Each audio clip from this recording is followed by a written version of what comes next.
What's going on today, guys? I own a 2021 RZR High Lifter Edition. Approximately got 160 hours on it. Run you down what happened to me, just in case this ever happened to you. Basically, it just wouldn't start. It would turn over, just wouldn't crank up. And it all came down to a faulty wire.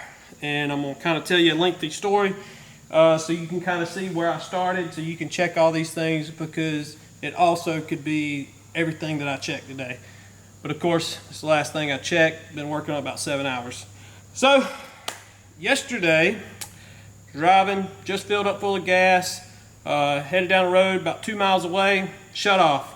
Never happened. Never had any issues with this until today, or until yesterday. So I loaded it on the trailer, brought it back to the shop, pressure washed it because I was bringing it in to do a service. And after I got through pressure washing it, it crunk up. So it was kind of weird. So I'm like, yeah, that don't sound right. So anyway, I was like, all right, I'll test it out later, take it for a spin, real close to shop. Never got to do that. Did a full service on it.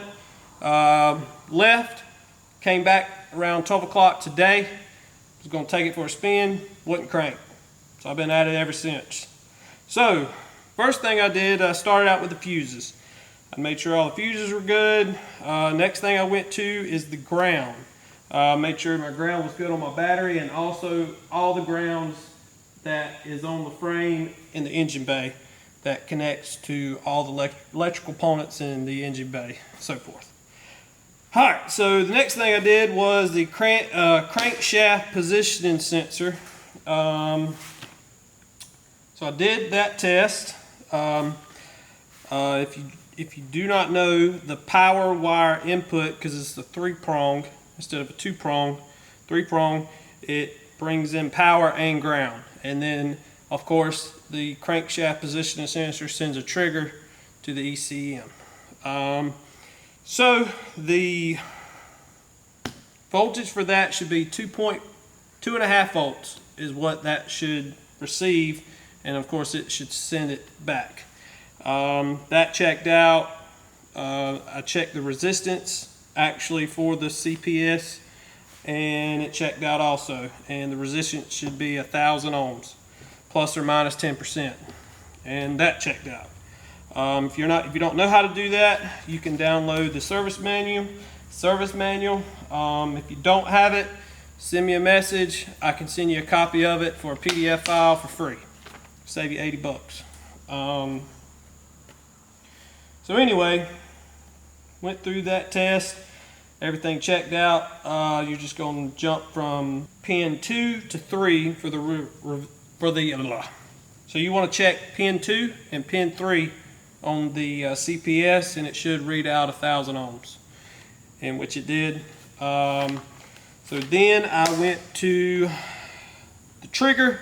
At that time, I didn't know how to check that because it's actually coming through the ECM. So I was like, well, I'll just move on to the next step, which I'll circle back on that.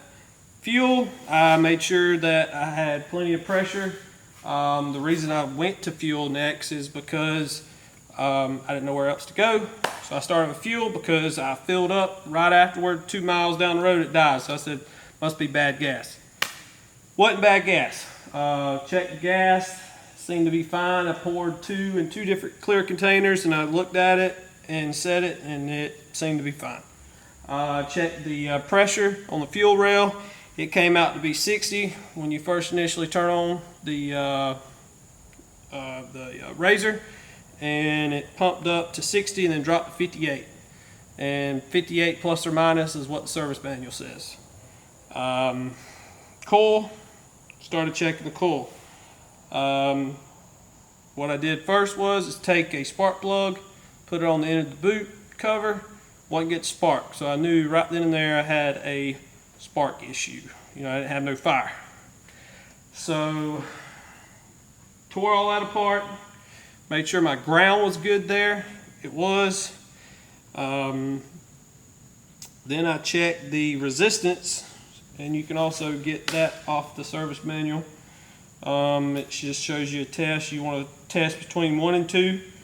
and 2 and 3, and you should have 0.4 ohms. I had 0.5 ohms, so that's fine. And so then I started checking the plug wires. You can also do an ohm test with that too. The secondary PTO should be between 7.0 plus or minus 5%, and then secondary mag should be 7.4 ohms, 5% plus or minus, and everything checked on that. So I was like, all right, so all that checked out. So then I started checking continuity, making sure all my wires, there weren't no broken wire between the ECM to all the parts to make it run. And I started out with the coil pack. So I started checking the wires, and you got 3 wires coming in to the coil, and it's going to be white, red, and black.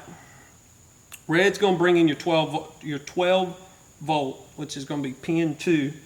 And of course, you can still get all this information with a service manual.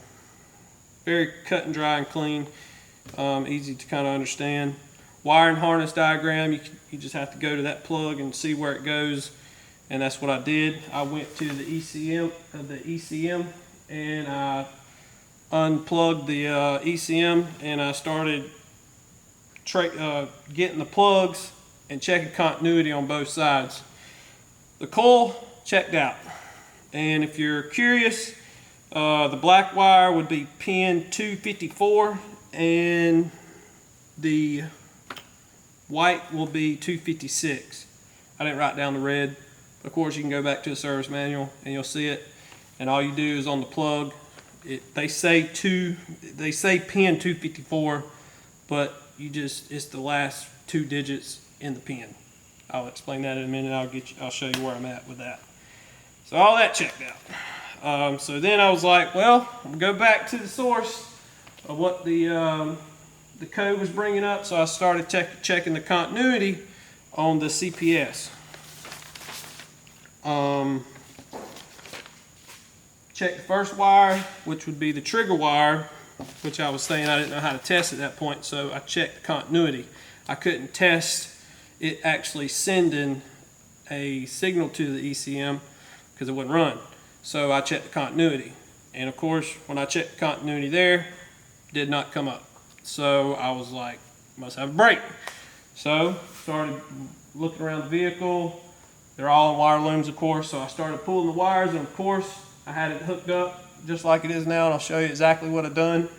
And I pulled the wire, and it said we had continuity, let go, went off, on and off, on and off, on and off. So there's a broke wire inside the wiring harness in the engine bay right above the air box and the injectors and all like that. So I'll grab the camera, show you what's going on there.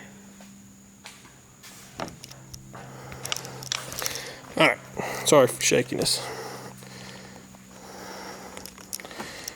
All right, so here, you see I got it jumped out.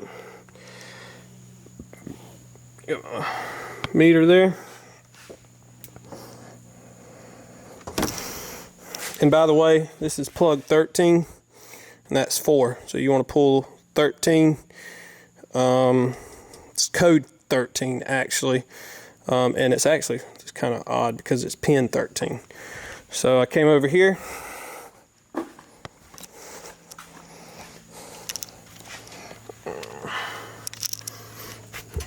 Let's see where I got it jumped out.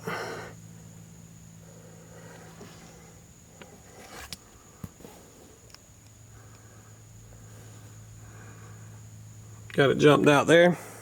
And before you start doing all this, any of this, you want to, if you're not checking power, you want to disconnect the ground on the battery.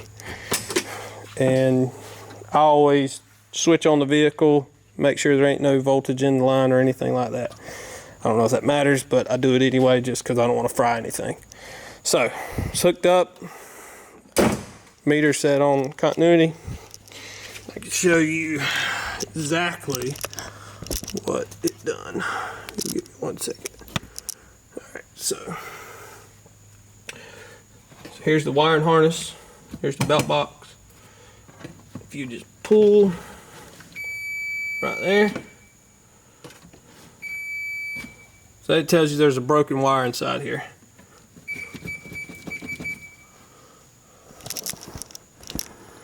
Try to zoom in. So there's the wiring harness. This is the wiring harness that goes over to the CPS, and that's me pulling on it. So there's a broke wire inside there, and that is the root of my problem. So tomorrow I am going to cut into the wiring harness, find that wire where it's broke, solder it, fix it, wrap it back up, and that should be good. So at the end of the day, I hope this helps everyone, because I know it's very frustrating to people out there that they just want to go ride. And you have one of these. If I had a friend that had one of these, we would tear into it and make sure that wasn't an issue, because I've been riding this thing and I ain't had no issues until yesterday. So I'm just so glad that I was close to the trailer, I was close to the shop, and I wasn't out in the middle of nowhere and it died. So you might want to check that, pull on it. You know, it's of course 2021 RZR, approximately 163 miles on it. This is on Polaris. I don't know, I'll make another video once I cut into the wiring harness and I'll see what the issue is. Make a video on that, but this is what I've done to figure out my issue. Thank y'all for watching. Once again, if you want the service manual, just hit me up and I'll send it to you. Thanks.